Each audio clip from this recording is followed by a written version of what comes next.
blanquecina o eritematosa. También hay las dos manifestaciones que pueden entrar en ambos grupos de lesiones blanquecinas o lesiones eritematosas. Una enfermedad autoinmune, consideran algunos y otros como una reacción de hipersensibilidad grado 4. Es la imagen más frecuente que vamos a observar, una imagen con un estriado blanquecino similar al patrón de una hoja. Podemos compararlo con ligeras elevaciones blancas, ¿no? Este patrón se le conoce como estrías de Wickman. Habíamos comentado ya un poco de que esta enfermedad ya ha sido diagnosticada y ha tenido varios tipos de tratamiento durante la historia.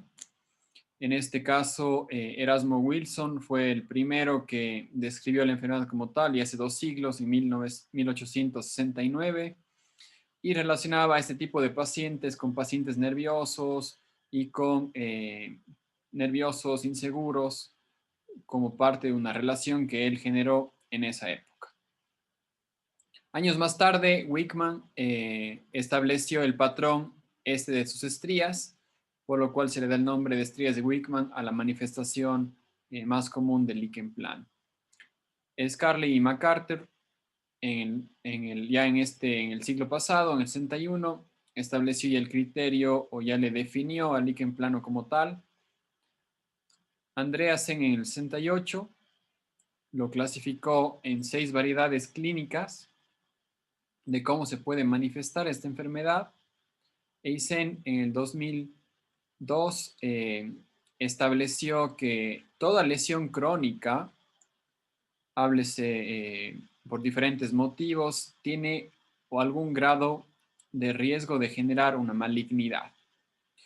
Lodi y colaboradores en su diagnóstico de revisión de artículos y valoración de informes patológicos estableció que hay un alto error al momento de diagnosticar esta patología, por lo cual hay que saber los diagnósticos diferenciales y no confundirnos con las lesiones que son de tipo liquenoides, generadas por contacto con fármacos o medicamentos o sustancias.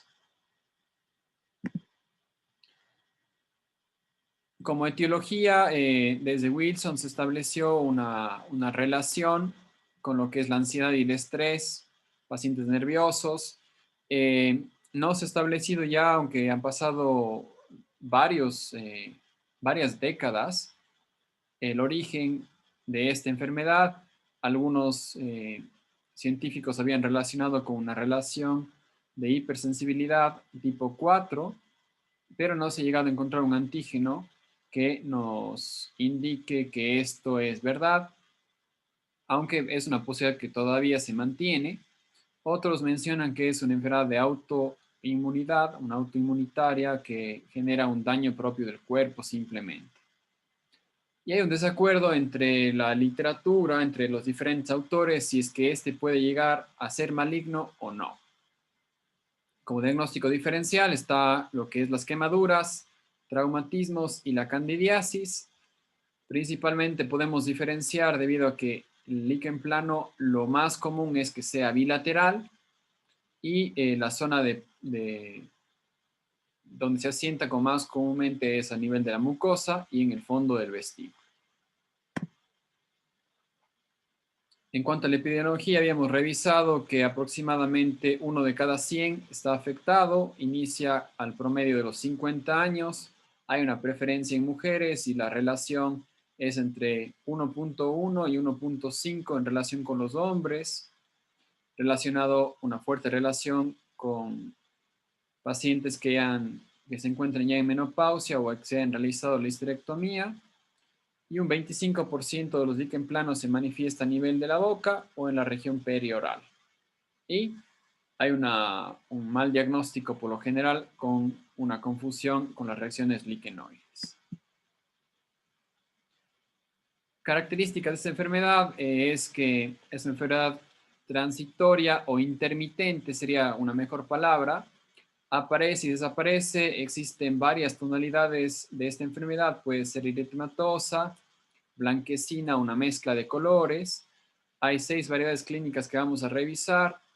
Lo más común es que esta patología se ubique a nivel de mucosa oral, aunque también encontramos en lengua y en el reborde alveolar. Se puede manifestar a nivel de labios, paladar y borde mermellón, aunque es raro que esto suceda a este nivel. Manifestaciones periorales y orales del líquen plano, como característica de la variante más común de reticular, son las estrías de Wickman, y es una estructura que no se desprende. Lo más común, como vimos en la distribución, es que se encuentra a nivel de la mucosa oral, casi siempre bilateral, y la variedad reticular, por lo general, es asintomática, lo que puede generar o lo que puede manifestar a veces el paciente, que es que percibe un cambio en la textura de la superficie de la mucosa. Y el sitio habitual es, como mencioné, en la mucosa y en el fondo del surco gingival inferior principalmente. En cuanto a la distribución, la variedad de la placa o del líquen plano en forma de placa es menos frecuente que el reticular, y obviamente distinguimos por la presencia del líquen plano de placa de esta placa, y se parece a las lesiones de leucoplaquia. Las formas clínicas son 6, como habíamos referido ya por Anderson en el 69, una forma reticular, una forma erosiva, una forma en placa, una forma atrófica, una forma papilar y una forma ampollosa. Son las características del líquen plano y vamos a revisar las más comunes a continuación. El líquen plano reticular es fácil de diagnosticar, es un diagnóstico diferencial bastante sencillo comparado con los otros, y vamos a tener lo que son las elevaciones blanquecinas, fibras interconectadas entre ellas, en un patrón, como menciona su nombre, reticular, y estas estrías, pues como hemos mencionado, se mencionan con el nombre del autor que las describió. El líquen plano erosivo tiene una característica que aparecen tanto zonas blancas como zonas eritematosas, y el paciente nos va a referir en una presentación de ardor, molestia al momento de comer alimentos y cosas picantes o bebidas alcohólicas. A diferencia de los otros del líquen plano reticular, este sí se debería hacer una biopsia con el objetivo de tener un diagnóstico diferencial con lo que son la candidiasis y el herpes, principalmente de la prima infección. El líquen plano en placas, por lo general, se frecuenta a nivel de la superficie de la lengua o también se puede ubicar a nivel de la mucosa. En este caso, el diagnóstico se rehace a través de una biopsia para diferenciarlo de la leucoplaquia, y para tener un diagnóstico definitivo se necesita, aparte de hacer un estudio patológico, recurrir a la inmunofluorescencia para determinar las características de daño en el tejido. Cuando observamos un estudio de histopatología, vamos a encontrar algunas estructuras dependiendo de la variante. Lo más común es encontrar unas áreas que presenten una hiperplasia epitelial. Algo característico también es la respuesta que tiene el cuerpo en la formación de más queratina o queratina en una superficie de mucosa que generalmente no presenta. Por eso se le conoce como ortoqueratina. Normalmente la mucosa bucal o yugal no tiene un componente grande de queratina, pero esta enfermedad hace que la célula se transforme y empiece a producir cantidades de queratina de forma más importante. Aquí tenemos también la presencia de infiltrado leucocitario, ¿sí? En este caso representado por los linfocitos, y tenemos una alteración a nivel del estrato basal de las células debido a un efecto de licuefacción generado justamente por el trastorno autoinmune. Un poco tenemos la diferencia entre lo que es el líquen plano erosivo y el de placas. El uno nos genera un adelgazamiento del tejido con pérdida del tejido en la cresta epitelial y un denso infiltrado linfocitario. A diferencia del de placas, que tenemos un aumento de la queratina como tal, que se combina con una presencia del tejido de una forma que tiene acantólisis también. Algunos pacientes se benefician con tratamiento de corticoides para bajar la respuesta del cuerpo en relación a esta enfermedad. Como tratamiento y pronóstico, ahí varía un poco dependiendo de la variedad. Lo general es identificar la enfermedad como tal, descartar que sea una lesión de tipo liquenoide producida por un contacto con alguna sustancia, mantener bajo vigilancia. Los estudios demuestran que no es necesario realizar una biopsia en un primer tiempo y la biopsia solamente se aplicará si tuviéramos algún cambio significativo de la lesión inicialmente diagnosticada. ¿Qué significa esto? Si el cambio de la textura o un cambio de la coloración hubiera una elevación, deberíamos realizar una biopsia. Las lesiones o la variante tipo erosiva es la que más riesgo tiene en convertirse en cáncer, aunque igual la parte del líquen plano convirtiéndose en cáncer está debatible, se encuentra controversial y si es que nuestro líquen plano tiene alguna alteración en la estructura y un crecimiento tipo de masa, también debería realizarse una biopsia. Como trastorno genético o congénito, dentro de las enfermedades blanquecinas, encontramos esta variante rara en nuestra población, que es el neoesponjoso blanco. Es una enfermedad prioritariamente ubicada en otra zona geográfica, pero debido a la migración que tenemos en cada uno de los países, puede llegar a presentarse en nuestros pacientes también.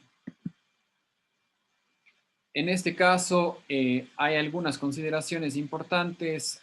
El no esponjoso blanco, o las siglas en inglés White Sponge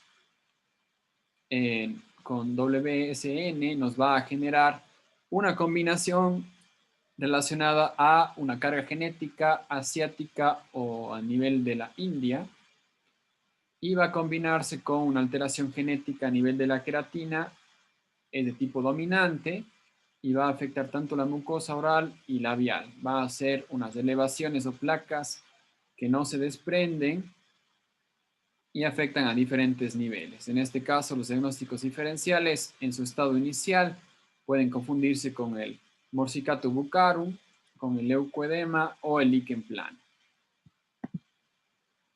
Características microscópicas: debido al daño genético hay un aumento importante de la queratina, produciéndose una hiperkeratosis, y observamos también, al igual que en el tejido del líquen plano, acantólisis, que es un engrosamiento del estrato espinoso del epitelio que se encuentra. Y aquí también tenemos como dato histológico que en el citoplasma vamos a encontrar unos espacios claros a nivel de las células epiteliales. Dentro de los trastornos premalignos o malignos, ubicados o que tienen características blancas, tenemos la leucoplaquia y la fibrosis mucosa oral. Tenemos que recordar que una lesión premaligna presenta un cambio morfológico en el tejido que es detectable por los medios clínicos. O sea, no necesitamos ir al microscopio, sino ya los cambios de textura, de coloración, de regularidad, de bordes nos dan a establecer una lesión premaligna. Y lo que tenemos que saber es que una lesión premaligna no siempre se convierte en maligna, sino tiene un mayor riesgo de convertirse como tal comparado con un tejido normal. Y la leucoplaquia es la variedad más común de lesión premaligna blanca. Entonces, aquí tenemos la definición de leucoplaquia nuevamente generada por la Organización Mundial de la Salud, que la define como parche o placa de tono blanquecino que no se desprende, y tampoco se puede establecer un diagnóstico clínico o patológico específico. Entonces, es como un término general para una lesión que tenga un aspecto y que no se le puede encasillar en otra patología como tal y pueda desarrollar una malignidad con un porcentaje mayor que un tejido normal. Una imagen de la leucoplaquia a nivel del borde lateral de la lengua. Algo importante también es que estadísticamente tenemos algunas zonas de la boca que tienen una predisposición mayor a la malignidad y unas de ellas el borde lateral de la lengua. La etiología o qué es lo que causa una leucoplaquia, antes se consideraba una irritación crónica con una leucoplaquia, pero si ya tenemos la etiología, tendríamos que descartar y tendría que encasillarse en una lesión de tipo fibrótica irritativa, ¿no? De una fibrosis. Entonces, si es una irritación crónica el origen, ya no debería establecer o estar dentro de una clasificación de leucoplaquia. Uno de los factores más predisponentes se ha observado es el consumo de tabaco, tanto fumar como el de masticar. Y bueno, aquí en nuestro país la incidencia no es tanto, pero sí se han encontrado casos en los cuales puede darse una relación entre el fumar y la presencia de una leucoplaquia. La epidemiología, ahí nos muestra un poco la relación del tabaco, que afecta un poco menos que el 1% de pacientes no fumadores, pero afecta entre 6 al 60% de pacientes fumadores. ¿Por qué es tanto el rango? Porque varía en estudios, pero más que eso varía de acuerdo a la condición de cada país. Hay países que presentan una estadística mayor de fumadores y eso es lo que suma un poco la frecuencia. No tanto es si uno ha fumado una vez, sino si ha fumado cuántas veces por día y cuántos años, ¿no? Debido a que normalmente el consumo de tabacos es prioritario en varones que en mujeres, hay un ligero aumento, un ligero número mayor en hombres o en mujeres que afectan por esta enfermedad. ¿Qué es lo que ocurre? ¿Cuál es la patogénesis de este problema? Hay una derivación o un daño genético a nivel de la estructura del tejido y ese daño ocurre por lo general cuando hay una exposición a un elemento carcinogénico. En este caso pueden ser rayos ultravioleta, el tabaco como tal, medios químicos, alimentos procesados, estar en contacto con pesticidas, pueden generar una mutación genética por esta exposición. Primero hay una displasia epitelial, o sea, hay un cambio en la estructura normal del tejido y este cambio microscópico inicialmente se va a traducir en un cambio clínico presentando o un cambio de tonalidad o un cambio de la superficie y ya se establece como una lesión premaligna cuando esto ocurre. Estas lesiones premalignas en ocasiones se convierten en cáncer y otras veces involucionan en tejido sano o normal nuevamente o se mantienen durante el resto de la vida como una lesión premaligna sin convertirse en un cáncer. La estadística es importante también para tener una parte de identificar qué lesión puede ser o convertirse en un cáncer y principalmente las zonas que observamos es el piso de la boca con un 40% y la cara ventral de la lengua igual con un 40%, que son las zonas más predispuestas a desarrollar un cáncer. Luego viene lo que es el labio inferior con un 35% y lo que es la parte lateral de la lengua con un 25%. El trígono retromolar también es una zona ubicado entre lo que es el pilar anterior de la faringe, la zona posterior al tercer molar, es una zona también que es predisponible a generar unas conversiones, una lesión blanca o una leucoplaquia en una lesión maligna. Y el borde lateral del paladar blando también se le considera como sitios de riesgo cuando encontramos una lesión. Características de la leucoplaquia es que se presentan similar al esquema que observan a la izquierda de la pantalla, una lesión heterogénea con diferentes cambios, unas zonas blancas, unas zonas rojizas, una zona eritematosa, en ocasiones puede ser una zona deprimida como una ulceración o una zona elevada, irregular, de tipo verrugosa. La manifestación oral de este tipo de patologías es una lesión que puede tener cualquier forma, cualquier tamaño, y aunque tiene una predisposición mayor en una superficie u otra, puede encontrarse en cualquier lugar de la cavidad bucal. Normalmente estas lesiones son únicas, es raro encontrar lesiones múltiples o lesiones bilaterales, es muy raro. Y normalmente la sensación a la textura es que la superficie del tejido se convierte algo similar a la superficie del cuero, debido al proceso del aumento de la queratina. Tratamiento y pronóstico, lo ideal es tener un seguimiento, realizar una anamnesis para identificar los factores de riesgo, tomar una biopsia e identificar mediante la biopsia que sí existe una displasia en el tejido, y cuando se identifica de manera temprana, el tratamiento es sencillo, retirando un tumor invasivo temprano. En este caso también se puede incorporar, cuando se hace alguna maniobra a nivel bucal, fomentar la cicatrización con algún tipo de vitamina C, vitamina A, beta-caroteno.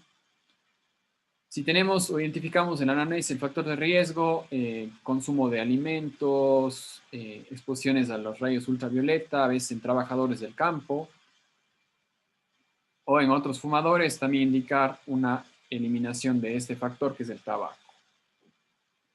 Si la biopsia se confirma, debería realizarse el siguiente paso, una biopsia completa, que es una enucleación de la lesión o una excisión quirúrgica, ¿no? La recurrencia puede ocurrir o se puede generar otras lesiones, y lo que tenemos que tener en claro es que puede estar afectado un tejido cercano que no se manifieste clínicamente todavía, pero ya tenga un cambio celular. Entonces, no puede no ser una recidiva, sino puede ser debido a que una lesión tenía diferentes grados de maduración en cuanto a la presentación clínica, y solamente retiramos la parte más clara o visible en cuanto a la parte macroscópica y se dejó algo del microscópico. Por eso, normalmente se recomienda en lesiones tumorales tener un margen mayor para retirar tejido sano juntamente con el tejido afectado. La otra patología, en este caso también es una patología poco frecuente en nuestra latitud, es la fibrosis submucosa oral o FS. En este caso, aunque es multifactorial, se debe bastante a una carga genética asiática y de la zona del oriente, o sea, la zona de Asia, y está relacionado por el consumo de un tipo de nuez. Hay una predisposición genética y juntamente con esto hay una disminución correcta, o una disminución, perdón, del consumo adecuado de alimentos que genera una debilidad y una deficiencia nutricional. En este caso, la epidemiología se ubica a nivel de la Asia y la India. Nosotros tenemos que estar al tanto de esta enfermedad, más que nada por los procesos migratorios, y también que usted probablemente estudie en otra latitud la especialidad y puede verse con ese tipo de problemas con pacientes de una carga genética de estas razas. Aproximadamente hay un diagnóstico de 2.5 millones de esta patología. Aquí tenemos que la enfermedad va progresando, tiene 3 fases. En la primera fase tenemos una zona irritativa en la mucosa, generado como una estomatitis generalizada. Los tejidos eritematosos, va a desarrollar el tejido mucoso con úlceras y vesículas, y va a haber un incremento en la pigmentación oral, tanto melanina como la presencia de petequias orales. En la segunda fase, una fase fibrótica, vamos a tener una progresión en el depósito de fibras colágenas. En este caso, va a haber un cambio en la coloración, va a parecerse la mucosa a lo que es el mármol, Y este tipo de aposición de colágeno va a limitar la flexibilidad de los tejidos, generando una progresiva limitación en los movimientos y en la apertura bucal. Continúa con la aparición de una textura endurada, irregular, dura, similar al cuero, y unas encías fibróticas. En la fase 3 ya establecemos que este tipo de lesión va a transformarse, va a generar una lesión premaligna de tipo leucoplaquia, y un 25% de este tipo de patología se convierte en un cáncer. El tratamiento y pronóstico para esta enfermedad no existe. El daño que se genere es irreversible. Lo que se puede hacer para ayudar al paciente es una liberación a través de pequeñas cirugías cortando los fascículos musculares o ligamentosos del músculo para liberar para poder mejorar la parte de la apertura.